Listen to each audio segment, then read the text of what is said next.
Welcome to our channel. While Outlook doesn't have traditional call screening since it's primarily an email client, you can set up rules to filter communications effectively. Follow these steps to manage your Outlook communications. Step 1. Open Outlook on your computer or mobile device and sign into your account. Step 2. Click on Settings, represented by a gear icon in the top right corner of the Outlook interface. Step 3. Navigate to Mail Settings and then select Rules to create filters for incoming messages. Step 4. Click Add New Rule to create a custom rule for screening or filtering emails based on specific criteria. Step 5.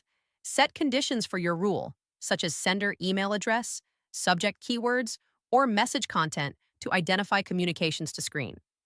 Step 6. Define actions for filtered messages, such as moving them to specific folders, marking as read, or forwarding to another address.